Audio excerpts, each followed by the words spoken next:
Vous êtes-vous déjà demandé pourquoi certaines personnes imposent naturellement le respect dès leur arrivée, tandis que d'autres, pourtant compétentes, peinent à être prises au sérieux? La vérité est simple, dérangeante. Ce n'est ni une question de chance, ni uniquement de talent, de comportements invisibles réels. On croit souvent que le respect se construit principalement avec l'expérience, les diplômes, le statut social ou encore le charisme naturel. On imagine qu'il suffit de devenir quelqu'un pour être automatiquement pris au sérieux par les autres. Mais la réalité est bien plus subtile et souvent dérangeante. Le respect ne se joue pas uniquement dans les grandes décisions ou les accomplissements visibles. Il se gagne ou se perd dans une multitude de détails invisibles du quotidien. Des micro-comportements, des réactions automatiques, des mots répétés sans réflexion qui finissent par construire une image précise de vous dans l'esprit des autres. Le plus frappant, c'est que ces habitudes sont rarement conscientes. Vous ne les remarquez même pas, mais elles parlent pour vous en permanence. Carl Jung disait « Tant que vous ne rendez pas l'inconscient conscient, il dirigera votre vie et vous l'appellerez destin ». Et cette phrase prend ici tout son sens. Car ce que les autres perçoivent de vous n'est pas seulement ce que vous choisissez de montrer, mais aussi tout ce que vous laissez apparaître sans vous en rendre compte. Et c'est exactement là que se joue la différence entre être respecté ou ignoré. Avant d'aller plus loin, écrivez en commentaire l'expression « respect naturel ». Et abonnez-vous si vous voulez apprendre à être respecté sans avoir à forcer. Simplement en transformant votre manière d'être perçu, vos habitudes quotidiennes et la façon dont les autres interprètent votre présence. 1. Vous vous excusez trop souvent. S'excuser est une qualité lorsqu'il y a une véritable erreur, un impact réel sur quelqu'un ou une responsabilité claire. Dans ces cas-là, cela montre de la maturité, de l'intelligence sociale et du respect. Mais le problème commence lorsque l'excuse devient automatique. Quand vous dites « désolé » pour exister, pour prendre la parole, pour poser une question, pour entrer dans une conversation ou simplement pour exprimer une opinion. À ce moment-là, vous ne communiquez plus du respect, vous communiquez de l'effacement. Chaque excuse inutile agit comme un signal invisible que votre cerveau envoie aux autres. Vous êtes en position basse, vous prenez de la place, mais vous n'êtes pas totalement légitime à en prendre. Et même si personne ne le formule consciemment, tout le monde le ressent. Le respect social ne se construit pas uniquement sur les mots, mais sur la posture implicite que vos mots révèlent. Dire « désolé de vous déranger » avant de parler transforme immédiatement la perception de votre message. Ce n'est plus une contribution, c'est une interruption que vous justifiez. Carl Jung expliquait que beaucoup de nos comportements sont inconscients, mais qu'ils finissent toujours par structurer la manière dont les autres nous perçoivent. Et ici, c'est exactement ce qui se joue. Vous ne réalisez pas que vos excuses répétées deviennent une signature comportementale. Les personnes respectées ne s'excusent pas pour exister. Elles parlent avec calme, elles prennent leur place sans agressivité, mais sans justification inutile non plus. Remplacer cette habitude ne signifie pas devenir froid ou arrogant. Cela signifie simplement reprendre une forme de neutralité dans votre langage. À la place de « désolé de vous déranger », vous pouvez dire directement « j'aimerais ajouter quelque chose » ou « j'ai une question ». À la place de « excusez-moi si je me trompe », vous pouvez simplement partager votre idée. Ce changement peut sembler minime, mais il transforme profondément la perception que les autres ont de vous. Vous passez d'une posture d'hésitation à une posture d'assurance calme, et c'est souvent là que commence le vrai respect. 2. Vous vous dévalorisez verbalement. Se dévaloriser verbalement est une habitude beaucoup plus dangereuse qu'elle n'en a l'air, parce qu'elle semble souvent inoffensive. Beaucoup de personnes le font pour plaisanter, pour paraître modeste ou pour éviter d'être jugé. Pourtant, chaque phrase que vous prononcez sur vous-même agit comme une instruction que votre cerveau enregistre et que les autres intègrent aussi. Dire des choses comme « je suis nul »,« je n'y arrive jamais », je suis incapable, ou même « je ne suis pas fait pour ça », ne reste jamais une simple blague. Ces mots s'accumulent, se répètent et finissent par devenir une sorte de récit interne. Et à force de le répéter, vous ne décrivez plus une situation, vous construisez une identité. Carl Jung disait que les mots que vous utilisez deviennent la maison dans laquelle vous vivez. Cette image est extrêmement puissante. Imaginez construire une maison avec des matériaux fragiles, sombres et instables. Au début, cela peut sembler anodin, mais avec le temps, vous finissez par y habiter complètement, et cette structure influence votre manière de penser, d'agir et de vous comporter. Le problème ne s'arrête pas à vous. Les autres aussi vous écoutent. Même lorsqu'ils ne réagissent pas, ils enregistrent inconsciemment ce que vous dites de vous-même. Et si vous vous présentez constamment comme quelqu'un de limité ou d'incapable, ils ajustent naturellement leur perception. Le respect ne disparaît pas brutalement, il s'érode progressivement. Il y a aussi un phénomène psychologique important, l'effet d'étiquetage. Plus vous répétez une idée sur vous-même, plus elle devient crédible, même si elle est fausse au départ. Votre cerveau cherche ensuite inconsciemment à confirmer cette idée dans vos actions. Si vous dites que vous êtes mauvais dans quelque chose, vous avez tendance à abandonner plus vite, à éviter les efforts ou à interpréter vos erreurs comme des preuves de cette croyance. À l'inverse, changer votre langage interne et externe change votre trajectoire. Ce n'est pas une question de pensée positive naïve, mais de cohérence mentale. Remplacez « je suis nul » par « je progresse » ou « je n'y arrive jamais » par « je n'y arrive pas encore » modifie la direction de votre esprit. Les personnes respectées ne se construisent pas en se rabaissant, mais en parlant d'elles-mêmes avec réalisme et responsabilité. Elles reconnaissent leurs limites sans s'y enfermer. Et c'est précisément cette nuance qui change la façon dont les autres vous perçoivent. Non pas comme quelqu'un qui doute de lui en permanence, mais comme quelqu'un qui avance malgré ses difficultés. 3. Vous n'écoutez pas vraiment. Beaucoup de personnes pensent écouter, mais en réalité elles attendent simplement leur tour pour parler. Elles hochent la tête, mais leur esprit est déjà en train de préparer une réponse. Cette forme d'écoute superficielle est immédiatement perceptible. L'autre personne sent qu'elle n'est pas réellement comprise, et cela crée une distance invisible mais réelle. Ne pas écouter, c'est envoyer un message silencieux mais clair. Ce que j'ai à dire est plus important que vous. Même si ce n'est pas intentionnel, c'est ainsi que cela est perçu. L'écoute réelle est différente. Elle demande de la présence, du calme et une suspension du jugement. Elle consiste à comprendre avant de répondre. Carl Jung disait que l'homme qui regarde à l'extérieur rêve, mais celui qui regarde à l'intérieur s'éveille. L'écoute authentique fonctionne de la même manière.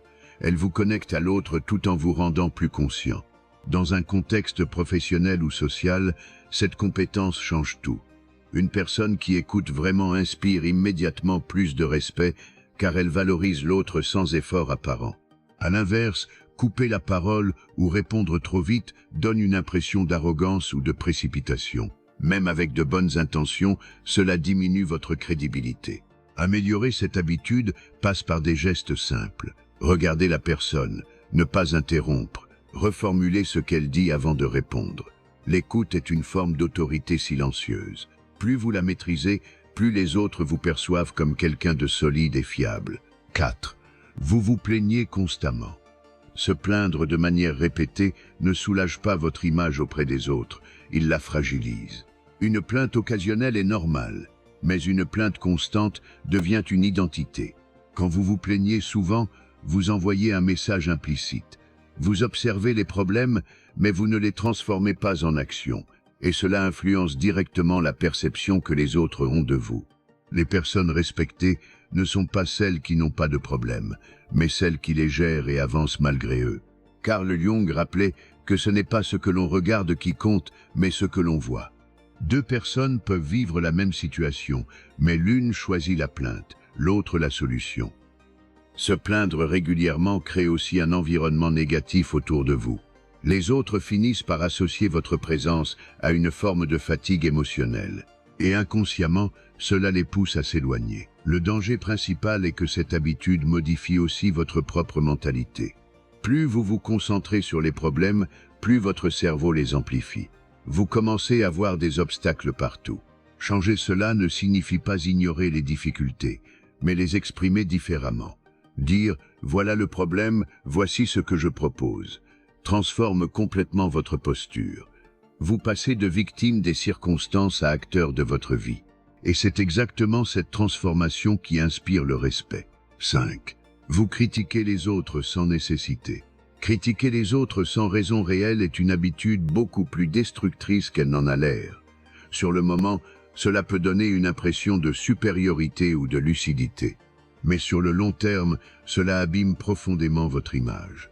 Quand vous critiquez régulièrement les autres, vous pensez peut-être montrer votre exigence ou votre intelligence d'analyse. En réalité, vous envoyez surtout un signal. Vous êtes une personne qui observe les défauts plus que les qualités. Et ce signal est immédiatement perçu par votre entourage. Les gens commencent alors à se poser une question simple. Si cette personne critique autant les autres, que dit-elle de moi quand je ne suis pas là? Cette pensée, même silencieuse, suffit à diminuer la confiance. Carl Jung expliquait que ce que nous critiquons fortement chez les autres reflète souvent une part non reconnue de nous-mêmes. Sans entrer dans une analyse psychologique complexe, cela signifie une chose simple. Critiquer constamment les autres en dit souvent plus sur vous que sur eux. Une autre conséquence importante est la perte d'énergie sociale. Les personnes négatives ou critiques attirent moins les autres, non pas parce qu'elles ont tort, mais parce qu'elles créent un environnement émotionnel lourd. À l'inverse, les personnes respectées sont celles qui choisissent leurs mots. Elles peuvent remarquer des erreurs ou des incohérences, mais elles ne ressentent pas le besoin de les exposer constamment. Il y a aussi une dimension stratégique. Plus vous critiquez, plus votre parole perd de la valeur. Les autres finissent par filtrer ce que vous dites, car ils vous associent à une attitude négative. Changer cette habitude ne signifie pas devenir naïf ou accepter tout. Cela signifie apprendre à distinguer ce qui mérite d'être dit et ce qui ne fait que dégrader votre image. Le respect ne vient pas de celui qui critique le plus, mais de celui dont la parole est rare, utile et mesurée. 6. Vous cherchez constamment la validation. Chercher la validation des autres en permanence est une habitude qui peut sembler naturelle, voire normale. Tout le monde aime être reconnu, apprécié ou encouragé. Mais lorsque ce besoin devient constant, il devient un problème majeur. Quand vous cherchez sans cesse l'approbation extérieure, vous donnez inconsciemment aux autres le pouvoir de définir votre valeur. Votre confiance dépend alors de leur regard, de leur réaction ou de leurs compliments. Et ce mécanisme est extrêmement instable. Le respect que vous recevez devient alors conditionnel. Il dépend de ce que vous faites et de la manière dont les autres réagissent, et non de votre stabilité intérieure. Les personnes perçues comme fortes ne cherchent pas constamment à être validées. Elles peuvent écouter les avis, mais elles ne construisent pas leur identité autour d'eux. Carl Jung soulignait l'importance de l'individuation, c'est-à-dire le fait de devenir une personne psychologiquement autonome. En d'autres termes, ne pas dépendre entièrement du regard extérieur pour exister. Le problème de la validation constante est qu'elle rend vos comportements prévisibles et parfois excessifs. Vous pouvez modifier votre attitude pour plaire, dire ce que les autres veulent entendre ou éviter les désaccords à tout prix. À long terme, cela diminue votre crédibilité. Les gens sentent que vous adaptez votre position en fonction de leurs réactions et non en fonction de convictions solides. Les personnes respectées ne cherchent pas à être validées à chaque interaction. Elles sont ouvertes aux opinions, mais elles restent stables dans leur identité. Cela ne signifie pas être fermé ou arrogant. Cela signifie simplement que votre valeur ne dépend pas d'une approbation extérieure immédiate. Le respect apparaît naturellement lorsque les autres sentent que vous n'avez pas besoin d'eux pour vous sentir légitime. 7. Vous parlez trop sans intention. Parler n'est pas un problème en soi. La parole est essentielle pour communiquer, partager et créer du lien. Mais parler trop sans intention claire, sans structure ou sans impact peut devenir un facteur de perte de respect. Lorsque vous parlez beaucoup sans direction, vos mots perdent progressivement de leur poids. Les autres commencent à ne plus distinguer ce qui est important de ce qui ne l'est pas. Et à ce moment-là, votre influence diminue. Les personnes respectées ne sont pas celles qui parlent le plus, mais celles dont les mots sont perçus comme utiles, réfléchis et intentionnels. Chaque phrase a une fonction, informer, clarifier ou apporter une valeur. Carl Jung insistait sur l'importance de la conscience dans les actes humains. Appliqué à la parole, cela signifie que vos mots doivent être choisis, pas simplement produits automatiquement. Parler sans intention peut aussi donner une impression de nervosité ou de manque de maîtrise. Même si votre contenu est intéressant, le surplus de paroles dilue votre message principal. À l'inverse, une parole maîtrisée crée de l'autorité. Le silence, dans certains cas, renforce même la présence. Les personnes sûres d'elles n'ont pas besoin de combler chaque vide par des mots. Il ne s'agit pas de parler moins pour parler moins, mais de parler avec intention. Avant de s'exprimer, se poser une question simple. Est-ce que ce que je vais dire apporte quelque chose de réel? Ce simple filtre change complètement la qualité de vos interactions. Avec le temps, les autres commencent à écouter davantage ce que vous dites, car ils savent que vos mots ne sont pas du bruit, mais de l'information choisie. Et c'est précisément cela qui construit une autorité naturelle, la rareté et la pertinence de votre parole. Conclusion, ces 7 habitudes semblent simples, presque invisibles. Pourtant, lorsqu'elles s'accumulent, elles façonnent entièrement la manière dont les autres vous perçoivent au quotidien sans que vous vous en rendiez compte. Et surtout, elles ne dépendent ni de votre statut social, ni de votre intelligence, ni de vos compétences techniques. Elles dépendent principalement de votre niveau de conscience dans vos comportements. Le respect que vous recevez est souvent le reflet exact de ce que vous transmettez inconsciemment dans vos mots, vos réactions et votre attitude. Et la bonne nouvelle, c'est que rien de tout cela n'est figé. Vous n'avez pas besoin de devenir quelqu'un d'autre pour changer votre image. Vous avez simplement besoin de devenir conscient de ce que vous faites déjà et d'ajuster progressivement ces détails invisibles.